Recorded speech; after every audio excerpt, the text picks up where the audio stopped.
Last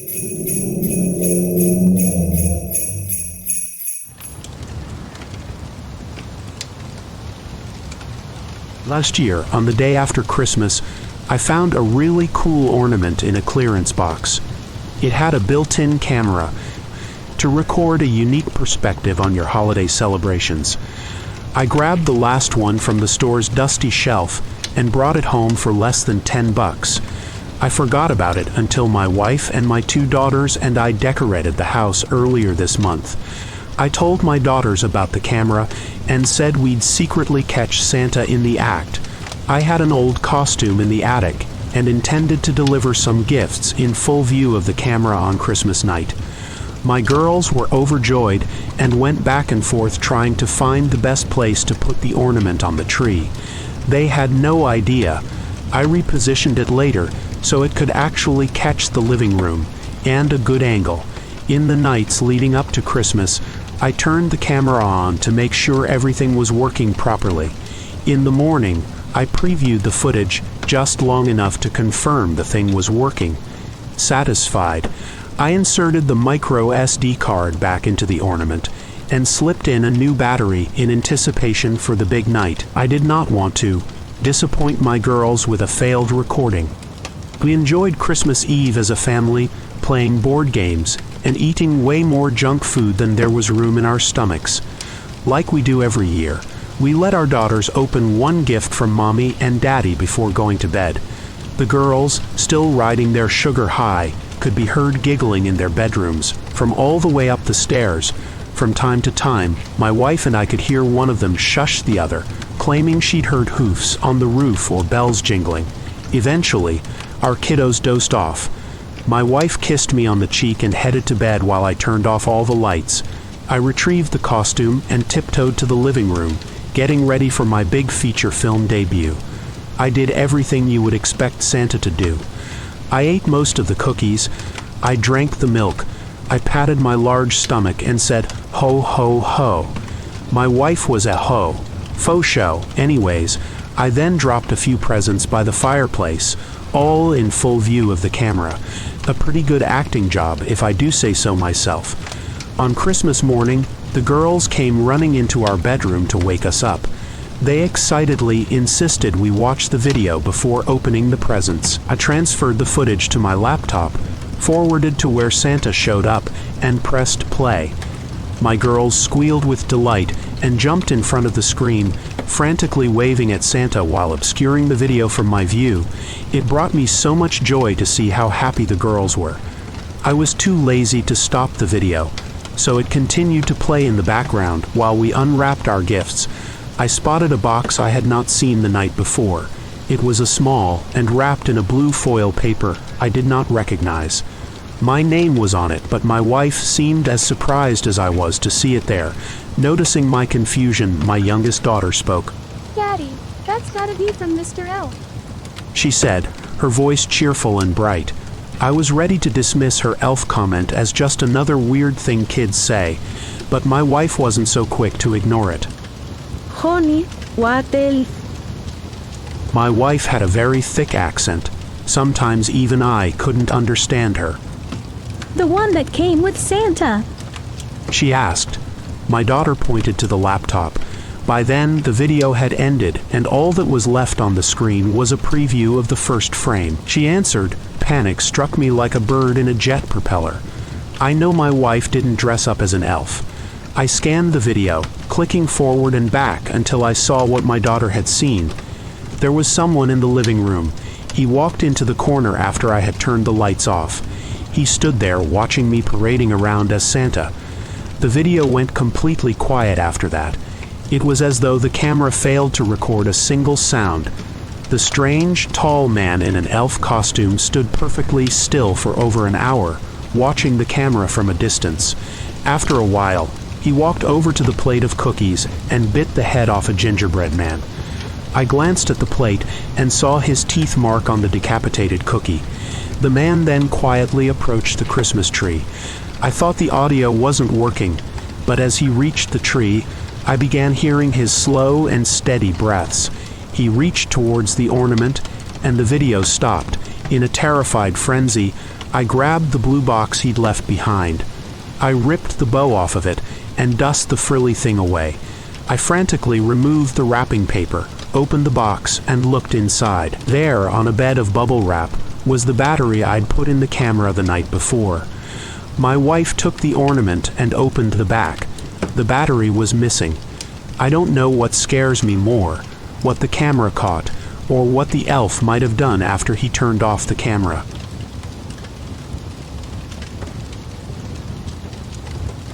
I live alone, 2 states away from my family. I feel terrible for not being able to visit them this year. I've been having financial struggles as of recent. Paying off student loans is no joke. This is the first time I've been able to live on my own.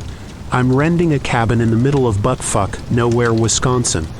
All that's around is a convenience store and a bar. The place is nice and the rent is cheap, so who am I to complain? 1 bed, 1 bath, and a cramped kitchen that's right behind the living room. The living room has a nice fireplace too. It keeps the house warm through the night. So now that you've got the picture, I need to share my experience, no matter how few people see it. I didn't have big plans for the holidays. Stay at home, watch some TV, and eat a frozen pizza if I was lucky. No big fancy dinner, no visitors, just an average night. That's just what happened. I kicked back on the couch with pizza in hand and watched Christmas movies until my eyes grew heavy. I was awakened by a knock at my door at around 11:45. It's dark and snowy out, per usual this time of year. I don't get visitors, nor could I see who it was, so I looked out of the small window in the living room. Frost cloaked the glass, making it a challenge to see who was waiting for my answer. I could make out a human-like figure. My gut was telling me to stay the hell away from what was at my door before I even got a chance to move. The snow was falling so heavily that it was hard to see anything beyond 6 feet of my house. I trusted my gut, though, and moved to my room. I began to think I was a bad person for leaving whoever was out there in that icy mess. Just as the thought entered my mind, the knocking grew louder. I covered my ears in response to the noise beyond my door. I faced away, and it only got worse. I was right to trust my gut. I shouldn't open the door. I can't let this go on. I exhaled deeply and threw my legs over the bed and reluctantly shuffled over to my door. I twisted the knob and peeked outside. The cold weather nipped at my face as a reply. "Hello?" I peered through the crack. "Hi," the person started. I began to make out facial characteristics and realized it was a young woman. My car broke down and this seemed like a good place to seek shelter. That was a red flag to me. There's a convenience store and a bar within a mile of each other. Why show up to a random house for help? Now, I consider myself a nice guy, but the holidays don't make me a giving person. I don't like my sleep being interrupted either. I started. I wasn't sure how to respond. Her behavior was off, to say the least. She was glancing over her shoulder as if she could see anything through the darkness and snow. "I can give you a number for a towing company. There should be an inn at least a few miles from here. The towing company can take you." She didn't seem satisfied. "Are you sure?" she inquired. "It's awfully cold out here, and I don't know how long it will take them to get here." She began to look more paranoid. Her eyes darted from side to side, up and down. It was really freaking me out. "Listen, hun, my house is a wreck and it's the middle of the night. I'm sorry. I know it's the holidays, but I have a thing about letting strangers into my house." I immediately regretted saying those words. Her fear turned to anger. At this point, she became hysterical. She kicked, punched, and beat my door, trying to force herself in. Her polite words were now screams. The Jane Doe at my door pounded harder and harder. It seemed like my door was about to break. What the hell are you supposed to do in this situation? So, in the spur of the moment, I just locked the door. The knob rattled violently, then stopped abruptly. I picked up my phone and alerted authorities that there was a manic woman outside of my house. At this point, I figured she had given up and left. I sat down in front of the TV and tried to enjoy the rest of the night. I pondered why she was so upset. No family? Trauma? None of my theories added up. Just as my thinking had concluded and I began to relax, I heard a faint sound. a sound that was so quiet but seemed so loud. It was the shuffling of snow outside of my window. I pulled my blinds back and peeked outside. The dim light from the street lamps shone onto my white lawn. The woman was making a circle in the snow. I squinted, trying not to reveal my presence. My eyes began to adjust to the darkness outside. It was now 1 a.m. There were symbols I couldn't recognize and a large pentagram in the center. When she finished her artwork, she looked right at me. She was staring into my soul. Her gaze sent chills down my spine. Her mouth opened at inhuman angles. Just then, a scream was released. I fell back into the couch. What the fuck do? I called the cops for a second time. Writing this, I'll be censoring my address for my own security. Here's how that phone call went. Address: I need police. Please come quick. Sir, we already have the sheriff and backup on their way. They should be there within the hour. Lock your doors. I heard a click on the other end. Well, what am I supposed to do now? I'm alone in this house, which seems much more ominous than the night before. There's some psycho lady standing in my yard in the middle of the night. To top it off, the cops that should be arresting this woman are probably out for drinks. I let out an audible sigh and sat on the floor with my back to the couch. This was not what I thought of as an ideal Christmas. I figured I might as well freshen up and get ready for bed. Any sliver of hope left in me was gone. I picked myself up off the floor and made my way to the bathroom. I didn't want to risk her seeing me, so I just used the dim flashlight on my phone. I brushed my teeth and rinsed my face. I thought that would make me feel better, more alert. I was wrong. Once I had finished, I heard a knock at the door, followed by a scream. It was deep, unlike the shrieks previously heard from the girl. Something in me clicked. I mustered the strength to peek outside. There were blue and red lights flashing, signaling help had arrived. But something was wrong. The lights from the car further illuminated my lawn. There were 2 mangled bodies left inside of what I can only describe as the altar. Remnants of black uniforms informed me of who they were.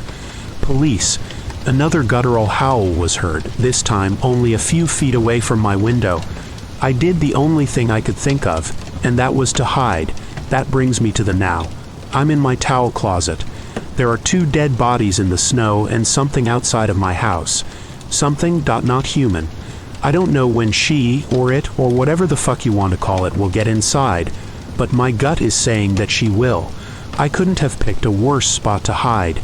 I feel like the idiot friend in a horror movie that gets plucked off first. Please, if you're reading this, protect yourself this holiday season. Don't let it know you're there. Don't be like me. Please, save yourself and your family. I just heard something come down the chimney, and it's not Santa. She's inside.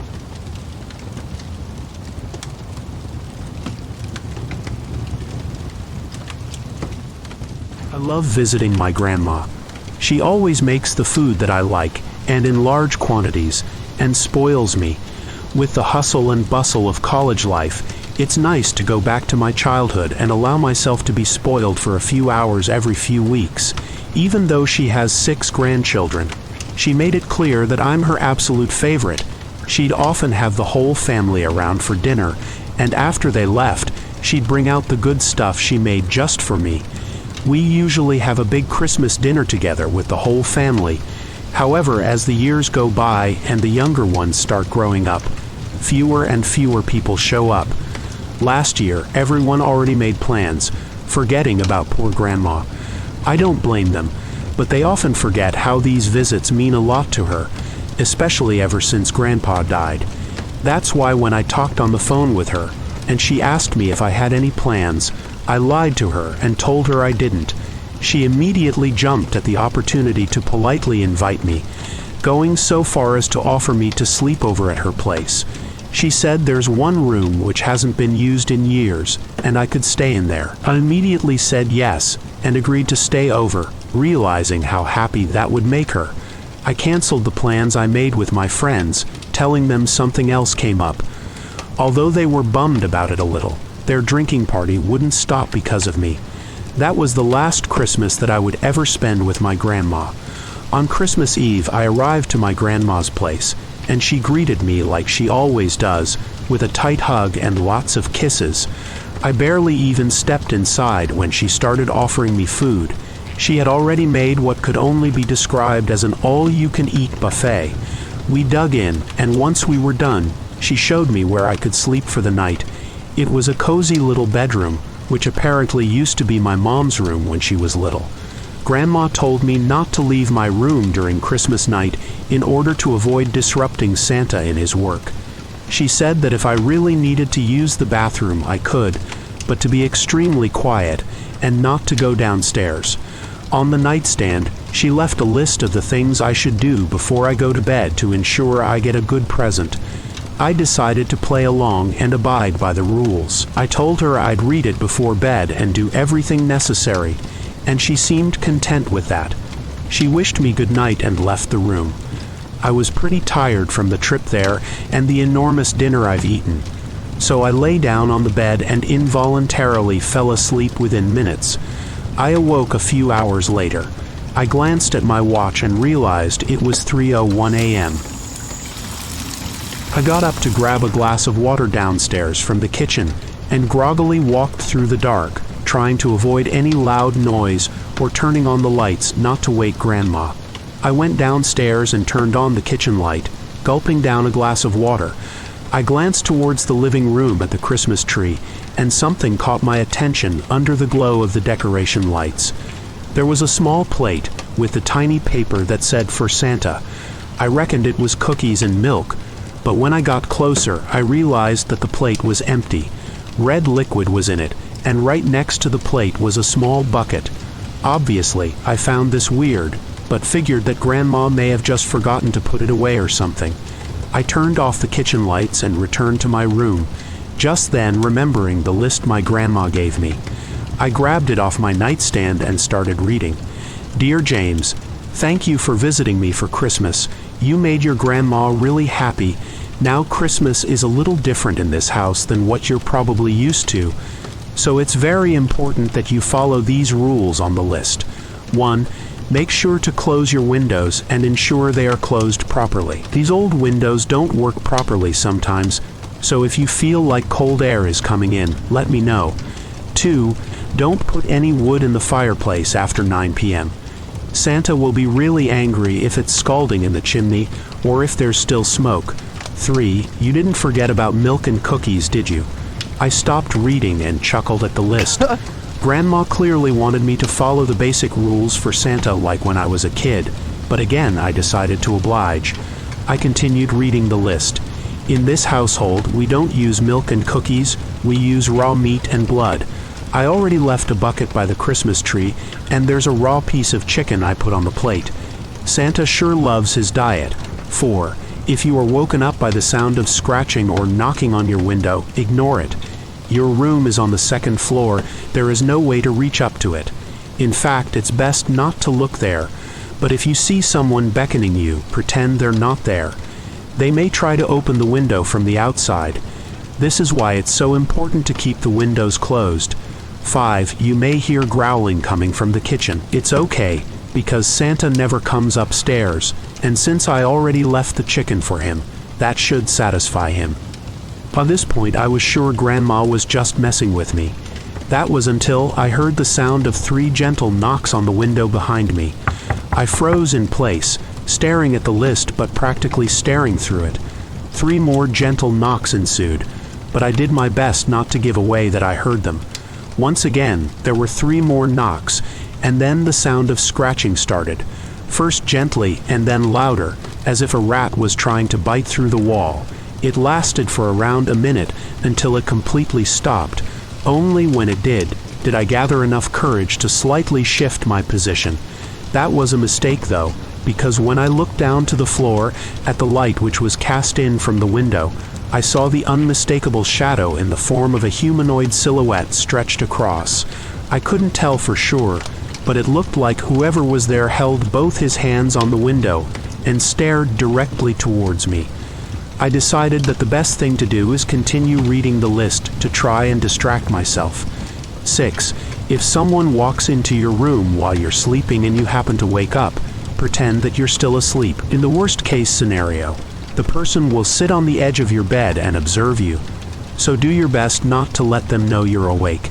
If you feel their breath on your neck and it gets progressively closer, it means they realized you're awake. 7. You may hear me calling you from downstairs. Don't listen to it. I will under no circumstances go downstairs during the night. 8. Last and most important rule, if you get up to go to the bathroom, never ever ever turn on any lights in the house. He has trouble noticing you in the dark, but if you turn on the lights, he will be able to follow you wherever you go, and then not even locking your door will help. 9. Follow these simple rules, and in the morning we can open your Christmas presents.